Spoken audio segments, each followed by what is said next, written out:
Ce samedi 6 juillet, Natacha Saint-Pierre participe à Fort Boyard.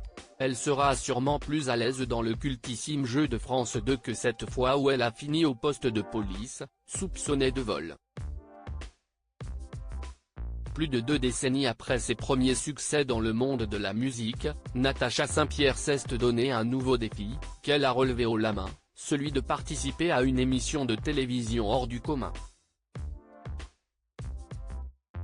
Après avoir intégré la 2e saison des Traîtres, en juillet dernier, l'interprète de Tu trouveras a été une tête d'affiche de Danse avec les stars, le concours de TF1, jusqu'à remporter le célèbre concours de danse. Ce samedi 6 juillet, elle participe cette fois à Fort Boyard.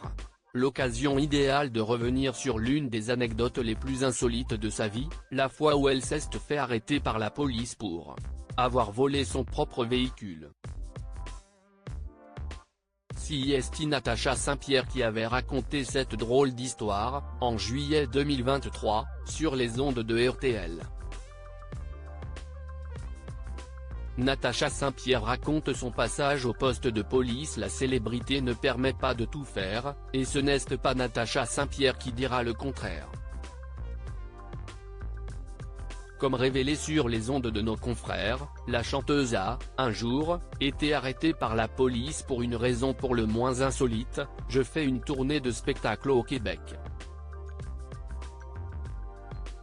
La production nous loue un minivan. On s'arrête au restaurant et on s'aperçoit que le guitariste avait laissé les clés dans la voiture. Là, j'ai une idée formidable, mon père bosse dans une prison, si ça se trouve, il a un détenu qui sait comment on déverrouille une voiture, a-t-elle commencé. Dès lors, la star saisit son téléphone pour appeler son papa. J'appelle mon père qui dit, j'ai un gars qui est là parce qu'il a volé plusieurs voitures.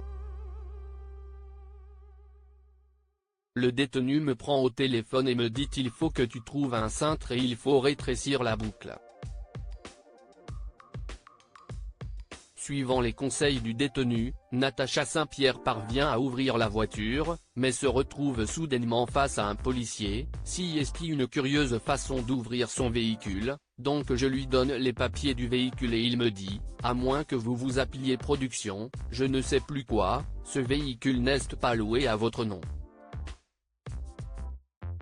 Une situation insolite, mais heureusement la chanteuse a réussi à s'en sortir. Le régisseur a prouvé au poste que j'ai le droit d'avoir ce véhicule, a-t-elle révélé.